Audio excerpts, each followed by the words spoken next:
ಇವತ್ತು ನಂದು bridal makeup ಪ್ರಾಕ್ಟಿಕಲ್‌ಗೆ ನನಗೆ ಮಾಡೆಲ್ ಸಿಕ್ಕಿದ್ರು. ನನ್ನ ಬ್ರೈಡಲ್ ಮೇಕಪ್ ಕಂಪ್ಲೀಟ್ ಆಯಿತು.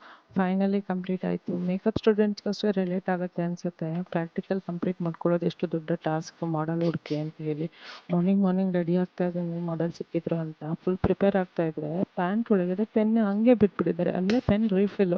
ಅದೇನಾದರೂ ಇಂಕ್ ಆಚೆ ಬಂದಿದ್ರೆ ಪ್ಯಾಂಟೇ ಹಾಳಾಗ್ತಿತ್ತಲ್ವಾ? ಏನಾದರೂ ಕೇಳೋಕೆ ಹೋದ್ರೆ ನಿನ್ನ ಬಟ್ಟೆ ನೀನೇ ಒಕ್ಕೊ ಅಂತ ಹೇಳ್ತಾರೆ. ನಾನೇ ಒಗ್ಯಕ್ಕೆ ಹೋದ್ರೆ ನಿನ್ನ ಬಟ್ಟೆ ಕರೆಕ್ಟಾಗಿ ಒಗ್ದೇ ಇಲ್ಲ ಅಂತಾರೆ. ಇಂಡಿಯನ್ ಪೇರೆಂಟ್ಸೇ ಹಿಂಗೆ, ಏನೂ ಮಾಡೋಕ್ಕಾಗಲ್ಲ.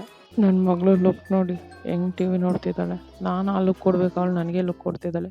ಬ್ರೇಕ್‌ಫಾಸ್ಟ್‌ಗೆ ಸ್ಮೂತಿ ಕುಡಿದು ನನ್ನ ಫ್ರೆಂಡ್‌ನ ಮೀಟ್ ಮಾಡಿ ಅವ್ರ ಜೊತೆನೇ ಮೆಟ್ರೋಲ್ಲಿ ಬಂದು ಆ್ಯಂಡ್ ಅವರ ಮೇಕಪ್ ಕಂಪ್ಲೀಟ್ ಮಾಡಿ, ಸ್ಯಾರಿ ಡ್ರೈಪಿಂಗ್ ಮಾಡಿ, ಹೇರ್ ಸ್ಟೈಲಿಂಗ್ ಮಾಡಿ ಆ್ಯಂಡ್ ಔಟ್‌ಲುಕ್ ಮಾತ್ರ ಸೂಪರಾಗಿ ಬಂದಿತ್ತು. ನಾನು ಸ್ವಲ್ಪ ಕ್ಲಿಪ್ಸ್‌ನ ಇಲ್ಲಿ ಆ್ಯಡ್ ಮಾಡ್ತೀನಿ ಸೊ ದಟ್ ನೀವು ನೋಡ್ಬೋದು ಆ್ಯಂಡ್ ಕಮೆಂಟ್ ಮಾಡಿ ಯಾವ ಥರ ಇತ್ತು ಅಂತ ಹೇಳ್ಬಿಟ್ಟು. ಆ್ಯಂಡ್ ತುಂಬ ಹಶ್ವಾಗಿರೋ ಕಾರಣ ಸ್ಟ್ರೀಟ್ ಫುಡ್ಡಲ್ಲೇ ನಾವು ಒಂದು ಸ್ವಲ್ಪ ಜಂಕ್ ಫುಡ್ಡೇ ಆಗಿದೆ, ಬಟ್ ಡಯಟ್ ಅಲ್ಲ, ಆದರೂ ಇಟ್ಸ್ ಓಕೆ. ಹಶ್ವಾಗಿರೋದ್ರಿಂದ ತಿಂದ್ವಿ. ಲಾಸ್ಟ್ ಡೇ ನಂದು ಲೆಗ್ ಡೇ ಆಗಿರೋದ್ರಿಂದ ಫುಲ್ ಆಫ್ ಸೋನೆಸ್ ಇತ್ತು. ಅವ್ರಿಗೆ ಸೀಟ್ ಸಿಕ್ಕಿಲ್ಲ, ನಂಗೆ ಸೀಟ್ ಸಿಕ್ಕಿತ್ತು, ಕೂತಿದ್ದೆ, ಬಟ್ ಫುಲ್ ಆಫ್ ಎಕ್ಸಾಸ್ಟೆಡ್ ಆಗಿದ್ದೆ. ಆ್ಯಂಡ್ ಇದಾಗಿತ್ತು ಇವತ್ತಿನ ವಿಡಿಯೋ. ನಾಳೆ ಸಿಗ್ತೀನಿ.